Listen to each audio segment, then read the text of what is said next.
Hi అండి, welcome to తెలుగింటి వంటలు. ఈరోజు గోబీ చేస్తున్నానండి. నేను గోబీ చేసే విధానం చూద్దాం రండి. టేస్టీ గోబీ చూడండి. కాలీఫ్లవర్ ఒకటి తీసుకొని కార్న్ పౌడరు, పిండి, ధనియాల పొడి, గరం మసాలా, అల్లం తెల్లగడ్డ పేస్టు, సాల్టు, కారం వేసుకొని ఫస్ట్ అయితే వేడి నీళ్ళల్లో సాల్ట్ వేసేసుకొని అవి బాగా కొంచెం వేడెక్కాక మన కాలీఫ్లవర్ని పువ్వు మాత్రమే, కాలీఫ్లవరు పైన ఉండేది మాత్రమే ఒలుచుకోవాలండి. ఇదంతా ఒలుచుకొని ఈ వేడి నీళ్ళల్లో ఉప్పేసి ఉన్నాయి కదండి, దాంట్లో కొంచెం సేపు ఉంచేసేయాలండి. ఒక 10 నిమిషాల పైన ఉంచేసేయాల. దాంట్లో ఏమన్నా ఉంటే మొత్తం ఆ వాటర్లోకి వచ్చేస్తుంది. ఆ వేడి నీళ్ళలో ఇట్లా ఉంచినాక మనం చూడండి, బాగా వేడి నీళ్ళు వేసాం కాబట్టి దీంట్లో ఏమున్నా కూడా నీట్గా వచ్చేస్తుంది. ఇప్పుడు దాన్ని మనం ఇట్లాగా వడగట్టేసుకొని ఇట్లా వడగట్టేసుకోవాలండి మొత్తము. దాన్ని మళ్ళీ కొంచెం వాటర్ వేసేసుకొని నీట్గా కడుక్కోవాలి. అప్పుడే కాలీఫ్లవర్ అనేది బాగుంటుందండి. నీట్గా కడిగి పెట్టుకున్నామండి ఇదంతా. ఇప్పుడు ఇది నీళ్ళన్నీ వాడిపోవాలండి. ఏం అస్సలు ఒక చుక్క కూడా ఉండకూడదు. అదంతా వచ్చేసాక ఇది ఒక బౌన్లోకి వేసుకొని మనం ఇప్పుడు చూపించాం కదండి, ఇవన్నీ దాంట్లో వేసేసుకొని మిశ్రమాన్ని, అల్లం తెల్లగడ్డ పేస్టు, సాల్టు, మిరప్పొడి,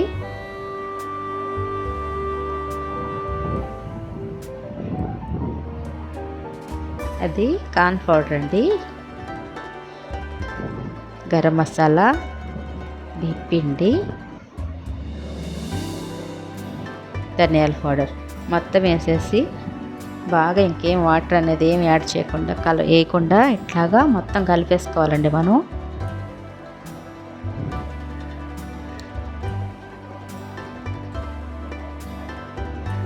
ఈ గోబీ మనము పిల్లలు ఎప్పటికప్పుడు బయటికి వెళ్ళి గోబీ కావాలని అడుగుతూ ఉంటారు కదండి, అట్లాంటప్పుడు మనం కానీ ఇంట్లో చేసి పెడుతుంటే చాలా టేస్టీగా ఉంటుందండి. మళ్ళీ ఆయిల్ అస్సలు కొంచెం ఎక్కువ కాకుండా ఒక చుక్క వేసుకోవాలండి. వాటరు మరీ ఎక్కువ వేసుకోకూడదు.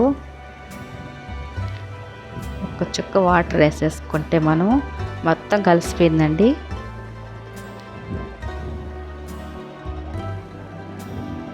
కొంచెం కలర్ కోసం ఫుడ్ కలర్ కొంచెం వేసానండి నేను లైట్గా. ఇట్లా మనం బయట తెచ్చుకోకుండా పిల్లలకి ఇంట్లోనే చేసి పెడతా ఉంటే మనం ఈ గోబీ అనేది చాలా ఇష్టంగా తింటారండి పిల్లలు. మనం ఇంట్లో చేసే టేస్టే వేరేగా ఉంటుంది కదండి బయట తెచ్చిన దానికన్నా. ఇట్లా మొత్తం కలిపి పెట్టేసుకొని కొంచెం సేపు మనం ఇదైతే ఇట్లాగా పెట్టేసేయాలండి. ఒక 10 నిమిషాలు మూత పెట్టేసుకుంటే అదంతా బాగా కాలీఫ్లవర్కి పీల్చుకొని వేస్తుంది. ఇప్పుడు మనం స్టవ్ వెలిగించి బాండ్లో పెట్టుకొని ఆయిల్ పోసుకుంటే అది వీటెక్కాక మనం ఈ గోబీని కొంచెం ఈ కాలీఫ్లవర్ని కొంచెంగా వేసేసుకోవాలండి. కొంచెంగా వేసేసుకొని బాగా ఫ్రై చేసేసుకోవాలి.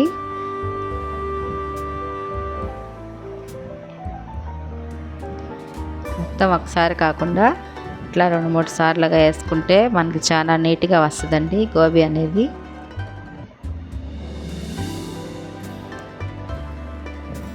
చూడండి, గోబీ అయితే బాగా బ్రౌన్ కలర్లో ఏగిపోయిందండి.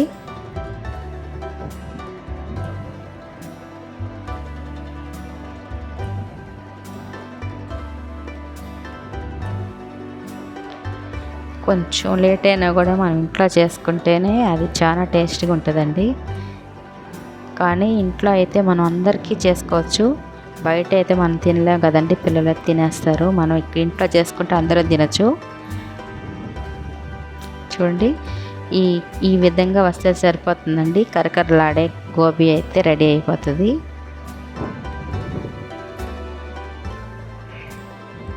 అంతేనండి.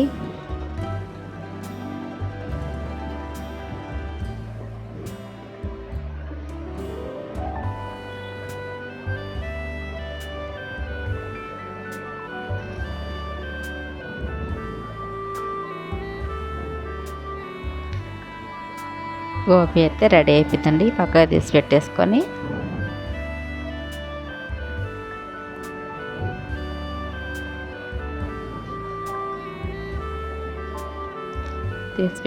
ఇంక మిగతాది కూడా మనం ఇట్లాగే సేమ్ ఇదే కలర్లో ఇట్లాగే వేయించుకోవాలండి.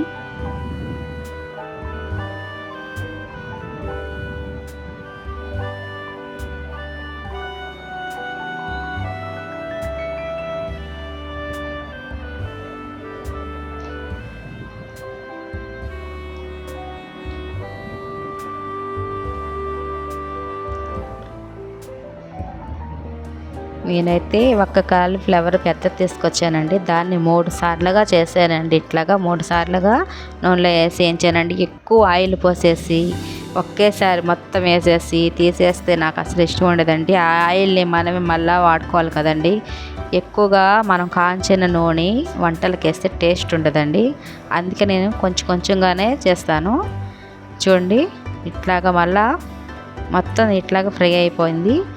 మిగతా అది కూడా ఇట్లాగే చేసేసుకోవాలి మనం. గోబీ అయితే రెడీ అయిపోయిందండి. దీంతోనే గోబీ ఫ్రైడ్ రైస్ ఎట్లా చేసుకోవాలో నెక్స్ట్ వీడియోలో చెప్తాను. Thank you for watching.